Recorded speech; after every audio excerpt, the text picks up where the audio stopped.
play dead and I stay dead. Baby, you'll get sick of being the monster out of my head, under my bed, thinking something out of my nightmares. हम लोग आज यहाँ पे पढ़ने जा रहे हैं एक टॉपिक आपका वायुमंडलीय ताप।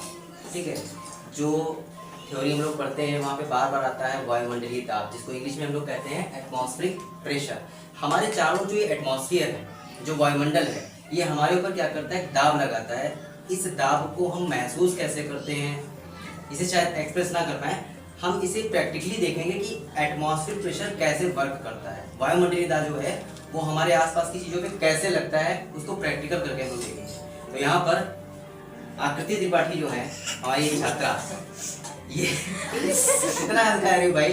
तो हमारी आकृति त्रिपाठी जो है एक प्रैक्टिकल करेंगी, हम इनको इंस्ट्रक्शन देते जाएंगे, आगे का काम ये करेंगे और ये बताएंगी कि कैसे जो है एटमॉस्फेरिक प्रेशर वर्क करता है। बता दोगी? नहीं, चलो ठीक है, पर एक्सप्लेन हम कर देंगे, प्रैक्टिकल ये करके बताएंगे। तो देखिए यहाँ पर सेटअप कुछ ऐसा है, हमने एक बर्तन ले लिया है और इस बर्तन में हमारे कैंडल चल रही है। ठीक है, थोड़ा सा इसमें पानी हम भर देंगे,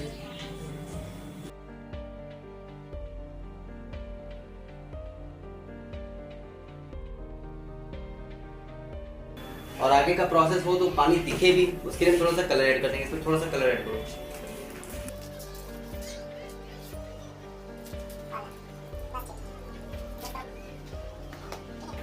जो सोल्यूशन यहाँ पे भरा हुआ है, जो लिक्विड यहाँ पे भरा हुआ है, थोड़ा विजिबल हो जाए उसके लिए हमने क्या कर दिया, इसमें कलर मिला दिया है। अब कलर को दिख रहा है वाटर, ठीक, देखिएगा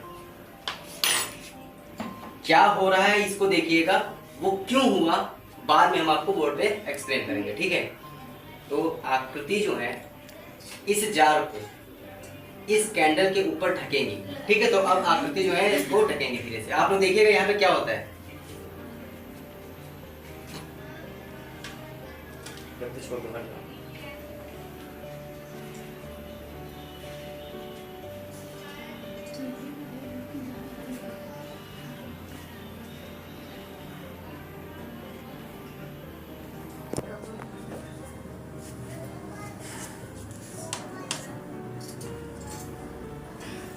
बस धीरे धीरे देखते जाइए इसमें क्या हो रहा है।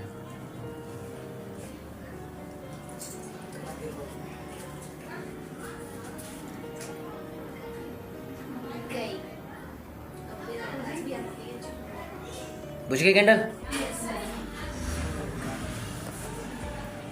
तो आपने क्या देखा कि कुछ समय तक कैंडल जली, और जितनी देर तक कैंडल जल रही थी उसके बुझते ही जो पानी, जो कलरफुल वाटर आपको यहाँ पे बर्तन में दिख रहा था, धीरे धीरे क्या हुआ, फ्लास्क के अंदर चला गया। ये जो आपका जार था इसके अंदर चला गया। पहले जब हमने इसको जार को ढका था तो इसमें पानी नहीं था, लेकिन जार को ढक देने के बाद क्या हुआ, पानी इसके अंदर आ गया।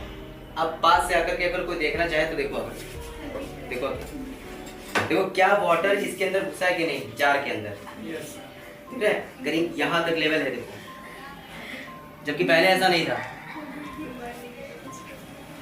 यहाँ तक आपको लेवल दिख रहा है, जार के अंदर करीब इतनी ऊंचाई तक जो है पानी आ गया है।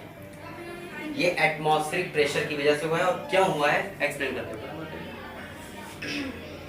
देखो भाई हुआ क्या है, ये चारों ओर क्या है, एटमॉस्फेयर, गैस के पार्टिकल, डस्ट के पार्टिकल, जो दुनिया भर की गैसें हैं उनके सबके मॉलिक्यूल्स यहाँ पे हैं। तो चारों ओर यहाँ पे क्या है, एयर है, हमारी एयर के मॉलिक्यूल्स हैं, हवा के पार्टिकल्स हैं, वो सारे लोग नीचे की तरफ क्या लगा रहे थे, प्रेशर लगा रहे थे।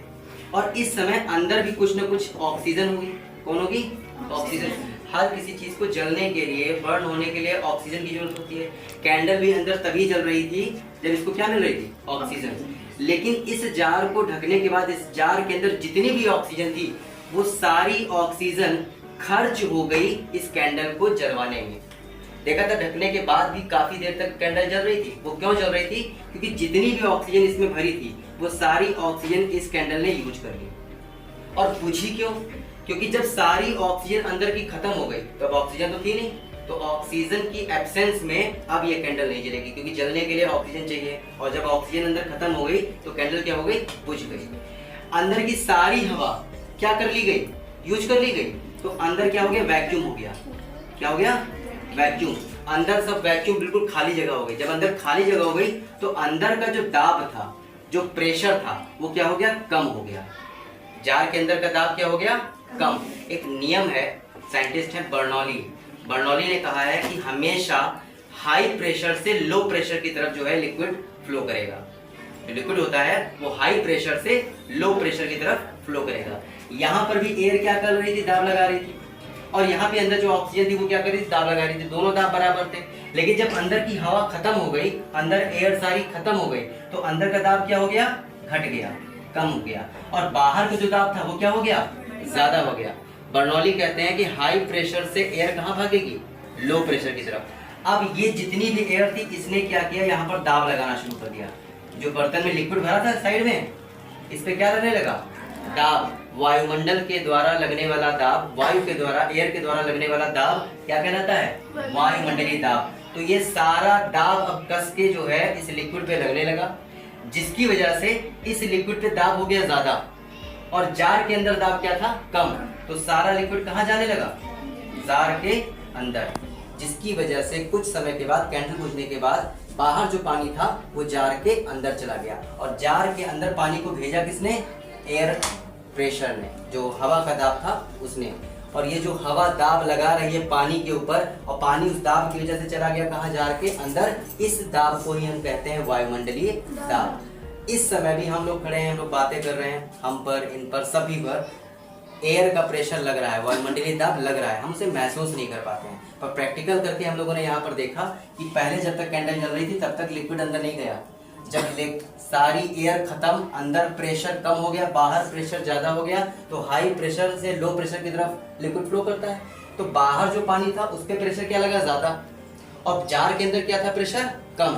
तो हाई प्रेशर से लो प्रेशर की तरफ लिक्विड जाने लगा, अंदर की तरफ जाने लगा, जिसकी वजह से जार के अंदर वाटर का लेवल क्या हो गया, उठ गया।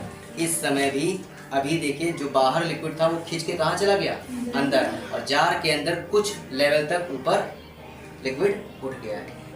कुछ चीजें ऐसी होती है जो हमारे आसपास की हो रही होती हैं, हम उन्हें समझ नहीं पाते, महसूस नहीं कर पाते। इस समय भी हमारे ऊपर वायुमंडलीय दाब लग रहा है, लेकिन कुछ खास पता नहीं चल रहा है। पर इस डेमोन्स्ट्रेशन से हम वायुमंडलीय दाब को चेक कर सकते हैं। बात समझ सबको?